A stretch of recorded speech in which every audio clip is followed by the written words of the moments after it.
Oh, nggih.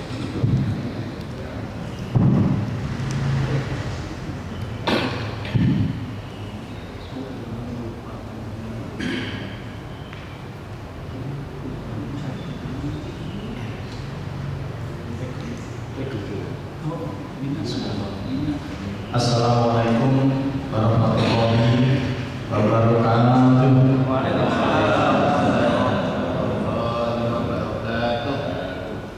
Innal hamdalillah wa syukurillah wa nikmatillah wa la haula wa la quwwata illa billah. Sesungguhnya segala puja dan puji hanya bagi Allah. Syukur yang ada hanya untuk Allah, dan semua nikmat hanya milik Allah. Wala haula wala quwwata illa billah. Dan tidak ada kekuatan yang lain, tidak ada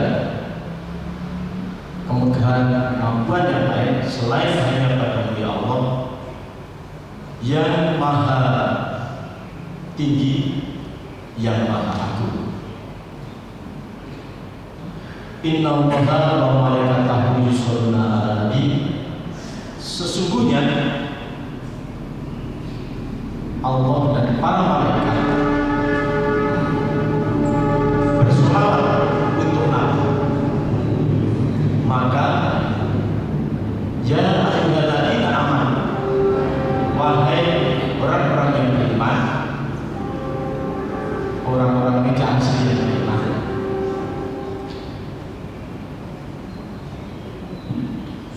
seharusnya untuk juga bersolawat dan memberikan salam untuk Nabi Baginda Rasulullah Shallallahu Alaihi Wasallam, Nabi akhir zaman. Shallallahu Alaihi Wasallam mutaslim. Tadi sebelum masuk sempat saya lihat cari sebentar. Inna habibal Mustafa dzurrafati wa duwafa wa dhikruhu fihi sifah idza tamada bil iman. Lanjutannya diteruskan dan dicari sendiri. Inna habibal Mustafa, sesungguhnya baginda Rasulullah Shallallahu Alaihi Wasallam itu adalah makhluk yang terpilih, makhluk pilihan. Dalam dirinya ada kemuliaan, pada dirinya ada kasih sayang. Mengingatnya adalah obat bagi yang sedang tidak sehat, bagi yang sakit. Nah, tentu ini luar biasa. Bersyukur atas nama Ya Allah, bersolawat karena yang bersyukur. Hakikat yang ada ini sebenarnya memberikan tidak sekedar kepada kita sebuah tabungan pahala. Bersolawat itu adalah tabungan pahala, karena kita mendapatkan sesuatu yang akhirnya bisa membekali kita. Dalam beberapa riwayat disampaikan betapa kesulitannya para malaikat untuk menghitung pahala amalan kita ketika kita sedang bertemu berkumpul dalam satu majelis, kemudian kita bersolawat untuk baginda Rasulullah Shallallahu Alaihi Wasallam. Ini adalah tabungan pahala. Hakikat yang lain adalah bahwa bersolawat, selalu saya yang disampaikan oleh Pak Ki, saya sudah, untuk didapatkannya syafaat nanti di hari kiamat. Syafaat untuk didapatkannya, diberikannya pertolongan, bekal kita untuk nanti melas-melas. Ada yang salah, ada yang kurang, kita akan diberikan syafaat. Nah, yang ketiga tentu saja adalah memberikan ketenangan pikiran, ketenangan hati, tidak gampang emosi. Nah, jadi ada hakikat-hakikat ini yang bisa kita dapati, kita kumpulkan, kita nikmati. Tabungan pahala yang tadi semakin lama akan semakin banyak. Seperti yang pernah disampaikan oleh Ketua Tabir, bahwa pahala amal seseorang itu nanti satu saat itu bisa berkurang. Karena apa? Karena adanya rayap-rayap di dalam hati kita. Nah, saya suka sekali, saya langsung begitu selesai waktu itu langsung saya sampaikan, mohon izin, istilahnya sangat bagus itu. Rayap-rayap yang menggerogoti amalan, rayap-rayap yang mengurangi pahala. Saya sudah izin, nanti satu saat akan saya bawa kemana-mana. Oh iya. Nah, rayapnya apa? Kadang rasanya kocok. Nah, itu rayapnya. Rayapnya apa? Kadang ada beberapa hal yang salah di kita. Salah ngitung jangka, kosongnya juga gak tepat misalnya. Nah, yang seperti ini tentu pemahamannya sama persis dengan tabungan. Maka saya istilahkan kata tabungan. Tabungan itu juga digerogoti oleh apa? Oleh pajak. Nah, pajak itu gerogoti tabungan kita ya. Orang yang punya tabungan ada pajak pasti gundul. Nah, pasti ya, pasti gundul. Sama halnya seperti ini, kalau kita dihibur ada tulisan, misalnya harus bayar pajak, terus keluar kantor pajak ada tulisan orang bijak taat pajak. Kira-kira ketika keluar dari kantor pajak tadi kita akan merasa bangga, bersyukur ya, atau gundul? Tentu rasanya sangat berbeda ketika harus bayar zakat, sangat berbeda, boleh dirasakan. Nah, bisa jadi gundul itu adalah bagian kekurangan nyamanan dan sebagainya, bagian dari layak-layak tersebut. Kira-kira itu. Jadi apa yang muncul di dalam sholawat itu bisa kita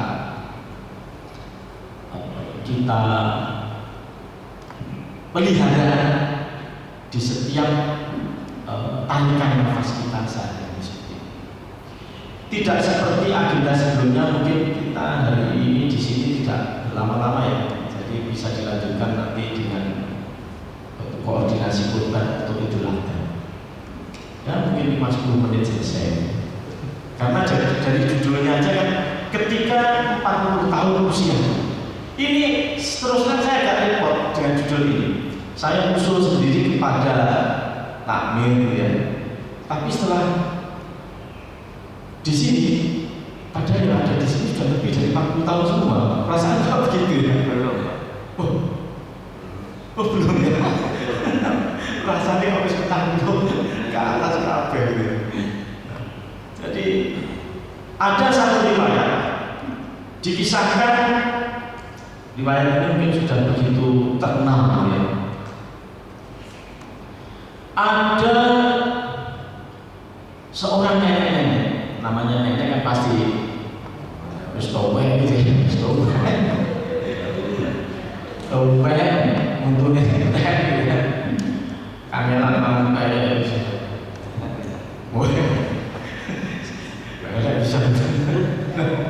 namanya nenek ya seperti itu Pak.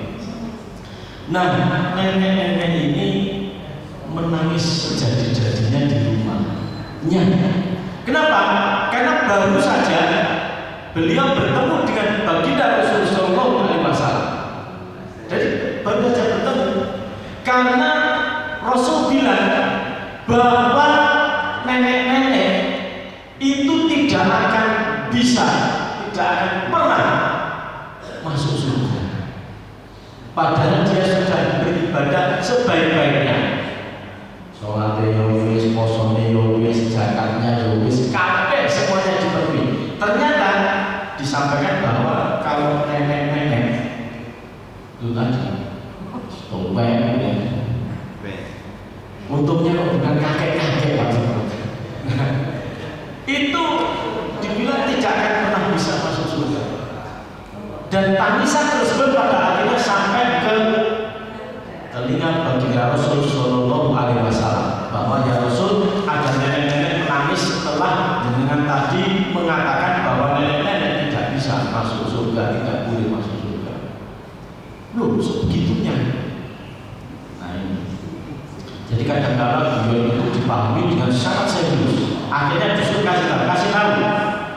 kasih jelaskan sebaik-baiknya kepada nenek tersebut, tidak perlu nangis, bahwa yang dimaksud dengan nenek-nenek tidak boleh tidak bisa masuk surga itu adalah karena dia nanti akan dimudahkan terlebih dahulu. Nah, jadi dikembalikan. Surga itu kan boleh wapi-wapi. Surga isi wong tawet itu yang malah gak enak. Jadi semua dimudahkan. Usia 35, 38 dan sebagainya. Maka sesungguhnya beralasan kenapa ada batasan 40 tahun tadi. Saya lupa ingat riwayat tentang umur Nabi Adam itu sampai 1500 tahun ya atau 150 tahun 1000 tahun ya. Nah, usianya sampai sebegitu 1200 kira-kira sekali. Maka kalau dibandingkan dengan itu 40 tahun kan tersingkat. Jadi sebenarnya tidak perlu berargumen yang berlebihan untuk meyakini kebenaran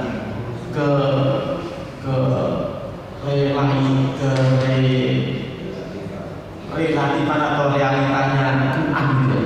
Dibatasi 40 tahun kenapa? Karena umur kita sekarang itu 60-70 tahun. Jadi pas usia 60 itu dianggap sebagai usia-usia yang harus dihati-hati ya, seperti itu. Nah, untuk sampai di kajian hal tersebut, coba kita lihat pelan-pelan satu demi satu. Ada penggalan surat Inna akramakum indallahi atqakum. Sesungguhnya yang paling mulia di antara kamu, di antara kita semuanya, di sisi Allah, itu adalah yang paling bertakwa di antara kamu, di antara kita semua. Nah, itu. Jadi kuncinya seperti itu. Yang paling bertakwa itu, yang paling mulia di sisi Allah, yang nanti akan mendapatkan gelar muqarrabin, orang-orang yang dekat di sisi Allah, itu adalah orang-orang yang bertakwa. Nah, takwa ini seperti apa? Gampangnya takwa itu adalah menjalankan semua perintahnya, menjauhi semua larangannya. Kita garis bawahi yang menjalankan semua perintahnya dan menjauhi semua larangannya. Sengaja di sini tadi saya berbagi supaya tidak loncat-loncat. Nah, saya ada bagian di sini. Menjalankan semua perintahnya dan menjauhi larangannya. Menjalankan apa?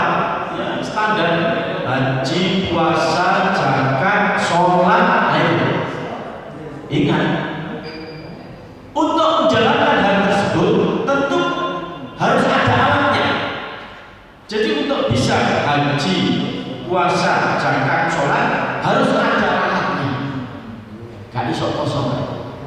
Ada alatnya itu apa? Nah, alatnya ini coba kita deskripsikan satu persatu. Ada 3. Nah, ada 3 alat. Alat ini yang membuat bukan saya. Ini saya kutip aja ya. Nah, nanti kutipnya dari mana? Yang pertama adalah sebut saja kesehatan. Itu alat yang pertama. Yang kedua, alat kedua itu adalah pendidikan. Yang ketiga, pendapatan. Nah, 3 itu juga alat. Untuk sampai pada bisa menjalankan perintah-perintahnya tadi, haji, puasa, sholat, zakat dan lain-lain misalnya, itu perlu kesehatan. Apa? Perlu sehat. Yang saya maksud perlu sehat, perlu pendidikan, berarti perlu ilmu, memahami ilmunya. Minggu lalu itu disampaikan oleh beliau ilmu, ya kan? Ilmu tafsir, Jalalain, suka sekali. Nah, jadi sehat ono ilmunya plus pendapatan tadi duit. Nah, harus duit. Satu-satu kita lihat. Untuk bisa jalankan perintahnya haji tentu harus sehat. Nah, ya kan? Harus sehat. Gak sehat guys. Ilmunya punya, dia paham dengan baik tata cara untuk menjalankan atau mengikuti keseluruhan proses ibadah haji. Mengerti kalian? Duit juga punya, siap dibayarkan, gak perlu nyicil, gak pernah buka, gak perlu nyicil, kapanpun dia bisa. Tapi ternyata tidak sehat, tidak bisa. Nah, jadi untuk bisa menjalankan kewajiban perintah-perintahnya tadi harus sehat. Sehat, yo, ilmunya punya, sehat atau umat itu ya. Ilmunya paham dengan baik bahwa haji itu harus seperti ini, bahwa haji harus seperti ini. Terus nanti tata caranya dikumpulkan di sini, belakangnya ngerti kabeh, tapi gak begitu, kayak saudara. Ya kalau cerita itu bisa dipahami, berangkat haji jalan kaki gitu ya. Tapi hari begini tentu harus berpikir ulang untuk melakukan hal itu. Jadi sehat yo, ilmunya ada kan duit. Nah, ini susah. Duit yo, sehat ya, tapi gak ngerti ilmunya, gak ngerti jiwa dan sebagainya. Tidak akan terjadi, tidak akan bisa menjalankan perintah tersebut, menjalankan kewajiban tersebut. Jadi 3 hal ini harus dipenuhi. Tapi biasanya 3 hal ini diberikan untuk anak-anak sekarang. Mau belum tak punya pacar, duit, pinter, tapi penyakit tenang, sehat. Diajak jalan-jalan ini baru terus. Nah, kan gak nyaman, gak enak. Sehat, calonnya berilmu, tapi gak duit, malah tambah soal seperti itu. Duit, sehat, tapi gak punya ilmu. Diajak ngomong gak sambung dan sebagainya. Nah, tentu tidak ada seperti itu.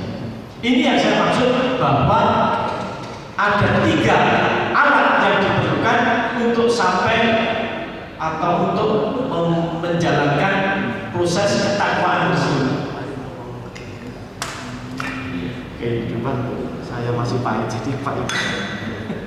Tapi saya apa ya? Nah, jadi seperti ada 3 alat ini, kudu sehat, kudu punya pendidikan, yang berikutnya adalah punya pendapatan. 3 hal ini, ibu bapak jamaah masjid kajian tematik Masjid Baitul Salam, ini sebenarnya saya kutip dari UNDP, dari PBB. Disebutnya itu adalah indeks pembangunan manusia, namanya seperti itu. Kesehatan itu sebenarnya istilahnya bukan kesehatan, itu kesehatan umur panjang. Dibahasakan oleh mereka ini namanya adalah angka harapan hidup. Uang angka harapan hidupnya tinggi berarti sehat. Negara yang angka harapan hidupnya tinggi berarti sehat. Ngitungnya kalau apa gampang pak, ngitungnya angka harapan hidup itu. Pokok jumlah orang yang masuk rumah sakit dan yang keluar dari rumah sakit itu lebih banyak yang masuk, itu berarti tidak sehat negara ini. Cermati ya, pelan-pelan kalimat saya. Yang masuk ke rumah sakit dan yang keluar dari rumah sakit, yang masuk ke rumah sakit lebih banyak daripada yang keluar. Kok bisa? Yang masuk artinya pada masuk itu kan masih sehat ya, atau sakit.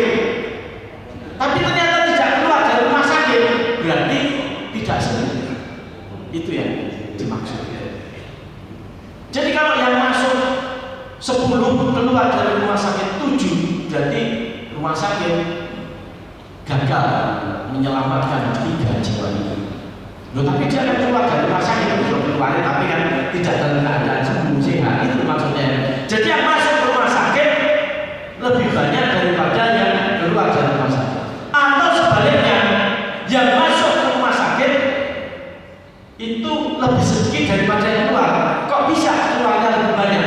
berarti siap.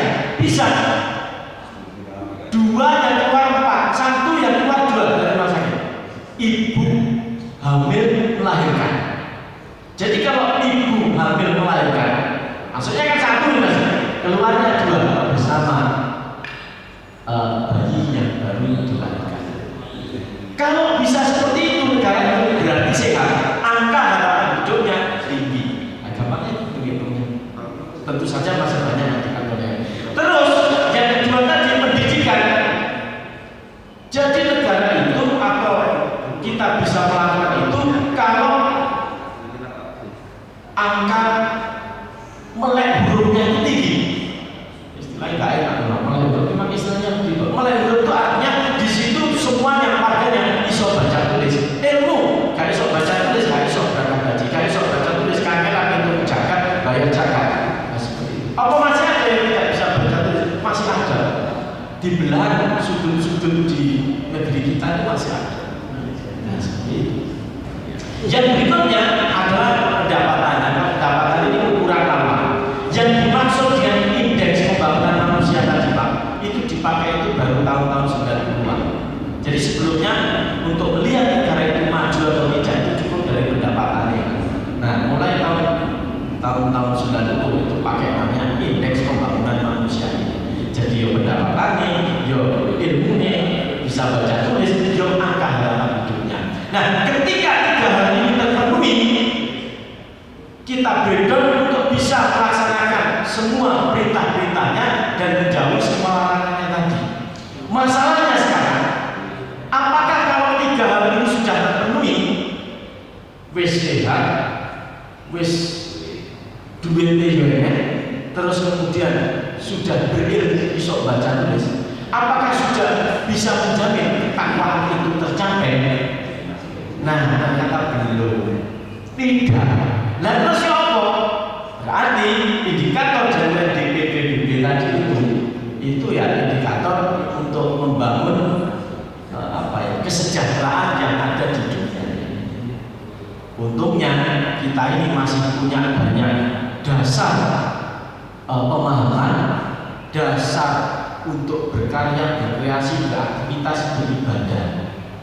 Nah, jadi baliknya ke sana. Jadi 3 hal ini sehat, pendidikan, punya duit ternyata belum bisa membawa kita untuk sampai pada takwa tersebut. Justru kalau ini terpenuhi, sehat dia, berpendidikan dia, duitnya pakai, ini soal beli tidak karuan. Semakin jauh dari ketakwaan tersebut bisa saja terjadi. Ini yang terjadi. Makanya tadi ini sampai saya bagian itu supaya nggak dicolok-colok. Biasanya kan loncat-loncat. Jadi kalau 3 ini terpenuhi, tambah 1 lagi. Nah, sebelum sampai tambah, kita tentu masih ingat bahwa nanti pada saat hisab di padang mahsyar diriwayatkan bahwa tidak akan bergeser kaki seseorang sebelum dia bisa menjawab 4 pertanyaan, kan gitu ya. Saya sampaikan tidak urut ya, loncat-loncat, tidak urut, sengaja tidak. Yang pertama, badan ragamu kamu gunakan untuk apa? Raganya berarti sehat. Nah, tadi kan yang pertama tuh, bekalnya sudah ada, sehat. Berarti raganya untuk apa? Oh iya Pak, ini selama ini saya jalan dari rumah ke masjid, betulin AC, betulin wifi, kemudian listriknya pecah, lampu hilang. Tapi ada Pak, di musola dulu saya SD, musola lampu di tempat wudhu hilang terus karena tempatnya pendek. Keran jadi keran di musola itu hilang. Sampai hilang keran kok bisa hilang. Nah, jadi badan jiwa, badan ragam untuk apa? Untuk menolong sesama, untuk dorong mobilnya teman yang mogok. Nah, belum tentu kalau kita mau mendorong mobil mogoknya orang lain.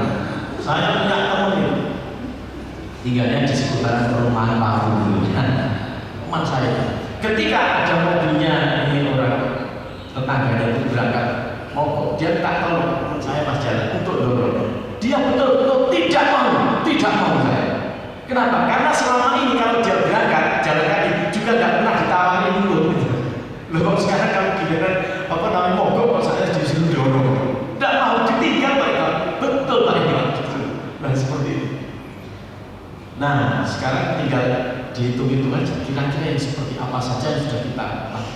Dengan itu tadi, ragam kamu gunakan untuk apa? Itu pertanyaan pertama. Yang kedua adalah, sekali lagi tidak urut tadi. Ilmu kamu gunakan untuk apa? Untuk ngajari temannya, untuk membuat temannya semakin pintar. Ini yang minggu lalu saya sampaikan, ngajari temannya, tahunya surat Al-Kafirun diajari. Kita memberikan itu biasanya kurang, memberi A2, kita punya 10 diberikan 1 tinggal 9. Tapi kalau mengajari surat Al-Kafirun tadi, kita tidak kehilangan suratnya, tapi kita malah semakin apa? Surat Al-Kafirun adalah surat yang paling sulit saya hafalkan dulu muter terus. Saya tidak tahu siapa yang mengalami juga. Dulu SD itu muter gak entek ya. Jadi gurunya yang menilai ya. Itu sampai itu kok muter terus. Itu yang paling sulit yang kita rasakan. Ilmu kamu gunakan untuk apa? Jadi ini. Yang ketiga adalah ini yang berat juga.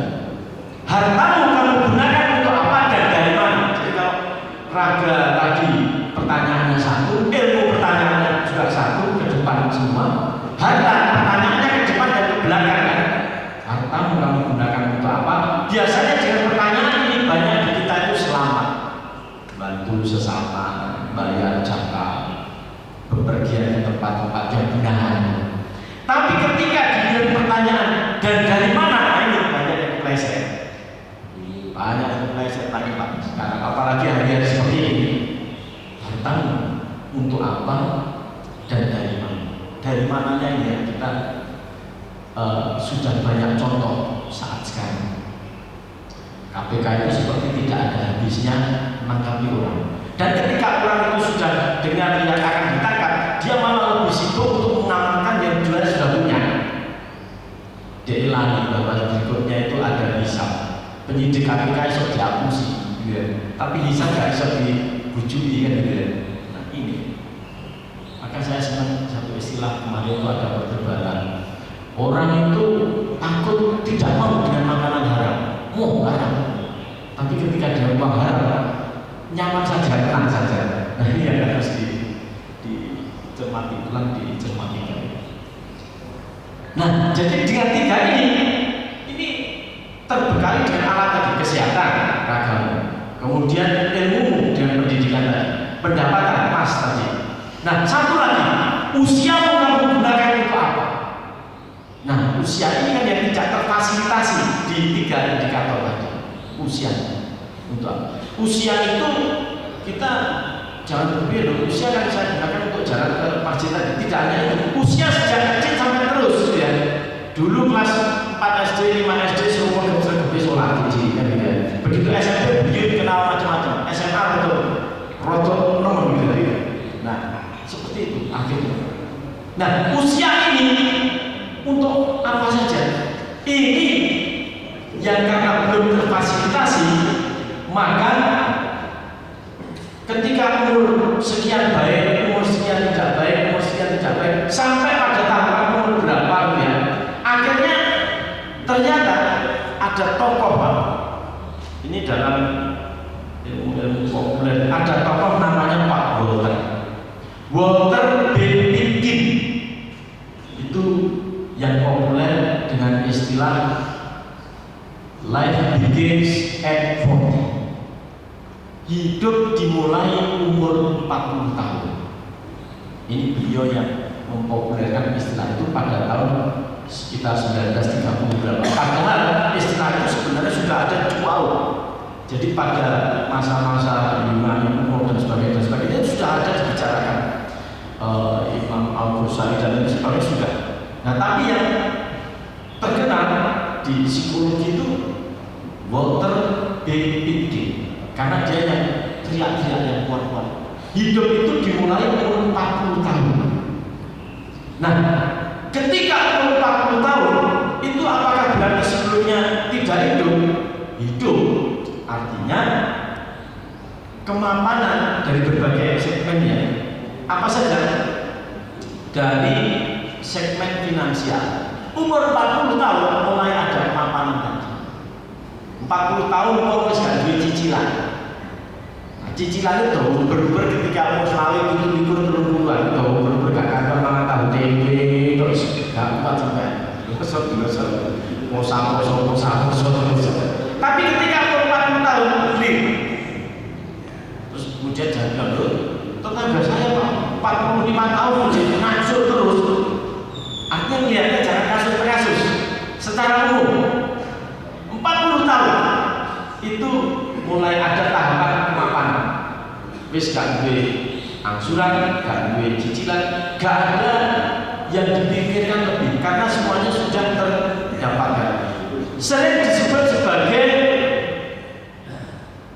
golden age. Golden age usia apa ya? Usia emas. Usia emas bagi orang dewasa itu 40 tahun. Ada sebenarnya kalau bayi itu juga punya usia emas, namanya 1000 hari yang pertama itu juga disebut golden age. Nah terus kalau untuk tingkatan remaja itu ada golden age juga usia emas.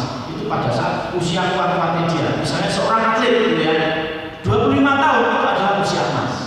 Kuat-kuatnya hebat-hebat. Nah jadi itu dari sektor finansial, sektor duit-duitan ini 40 tahun itu sudah nyaman semua. Tidak ada yang kepikiran lagi. Beda dengan yang usia 29, 27 jadi mumet cicilan. Ada Mbak Yati Asmara yang bilang mumet mikir cicilan. Nah terus dari sektor yang ini mulai ada kestabilan. Jadi secara emosional emosi sudah mulai stabil, gak gampang amuan. Beda dengan coba lihat kita renung-renungkan diri sendiri dengan diri kita. Biar pas umur selalu itu ikut disambil ngomong panas gitu ya. Nah saiki ketika wis umur itu jauh dari 40 tahun kita sekalian. Wis nyari mau ya gak ada yang diuber karena gitu ya. Sesudah berat. Kita tidak seperti itu. Sudah mulai stabil di usia ini. Jadi banyak pemahaman-pemahaman seperti hal tersebut yang membuat pada akhirnya kita itu ketemu dalam situasi yang tidak growth lagi.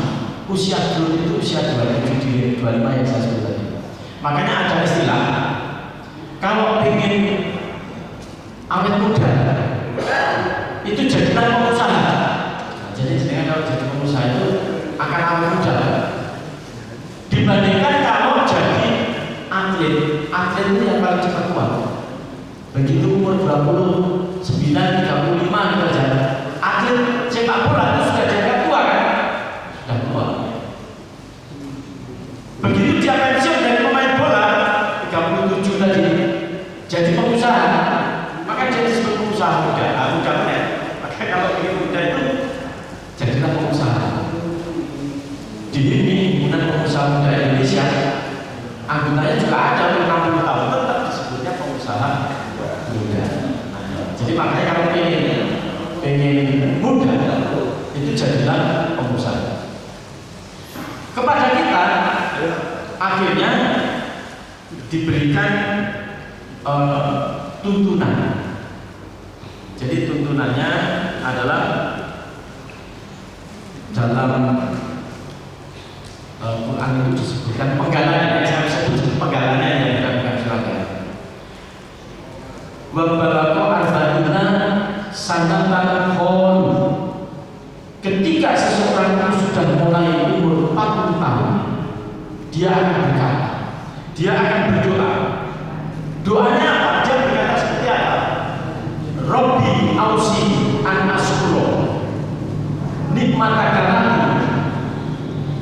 Kemudian di situ an-amta alaya. Ya Rabbi, bimbinglah aku untuk bisa tahu, tunjukkan kepadaku caranya bersyukur atas semua nikmat yang telah Engkau berikan kepadaku. Wa ala walidayya, dan juga kepada kedua orang tua. Wa an amala solihan, juga atas semua amal soleh supaya bisa terhibur. Jadi ternyata di kita juga jelas bahwa ketika umur 40 tahun itu kita minta petunjuk lagi untuk dibimbing lagi caranya bersyukur. Ada beberapa yang menyebut bahwa umur 40 itu seperti kita kalau dalam perjalanan kemudian masuk ke rest area. Jadi sudah bisa nyetir lampu perjalanan itu kemudian masuk rest area. Narik nafas lagi, kemudian kontrol kekuatan lagi. Karena masih banyak hal yang bisa dilakukan di sini. Ada kutipan dari lirik salah satu lagunya Putri Aryani yang kapan hari viral ya.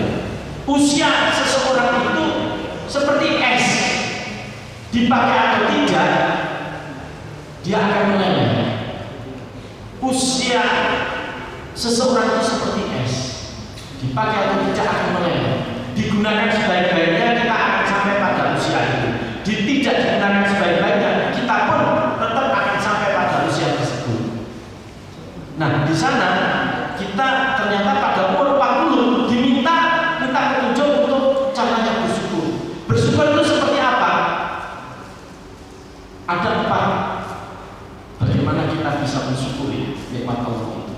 Yang pertama adalah dalam hati. Nah ini kan masuk umur 40 kita harus ditunjukkan caranya bersyukur. Bersyukur ya apa caranya yang pertama? Yang pertama dalam hati. Dalam hati itu gimana? Contohnya gak bisa dicontoh nih. Dalam hati ya dalam hati gak ada contohnya.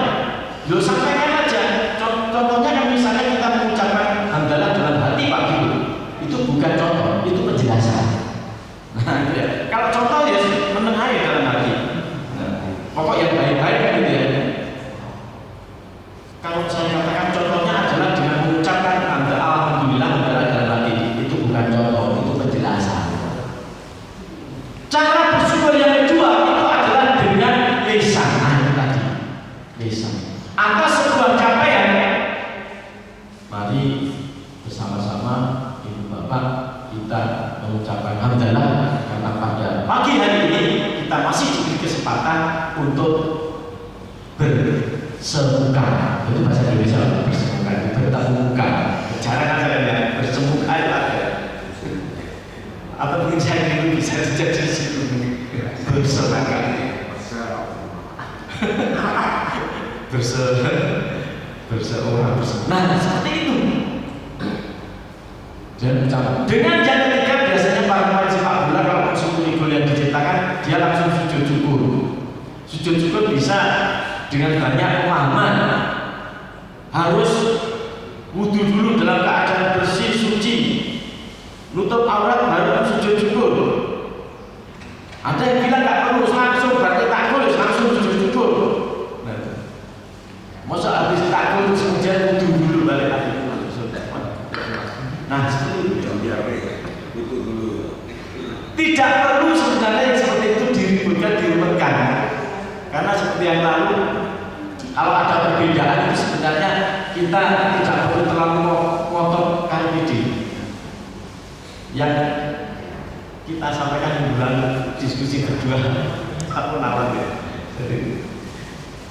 Innallaha la-ghafurur rahim. Sesungguhnya Allah itu Maha Pengampun lagi Maha Pengasih Penyayang. Wes itu aja dipegang nanti kalau pada saat bisa dipegang aja. Kalau keliru sujud syukur itu salah. Nah, Maha Pengampun tenang aja. Yang bukan Maha Pengampun itu John Rembo terus tembak teman. Pasti. Allah itu Maha Pengampun. Jadi jangan khawatir itu nanti ayat tersebut kita bawa. Yang ketiga, bagaimana kita mensyukuri itu adalah dengan tindakan, dengan amalan. Karena sedang merasa baik bersyukur, kita berikan makan, kita undang teman-temannya untuk yang kekurangan. Nah, seperti itu. Yang terakhir, cara mensyukuri adalah dengan merawat nikmat.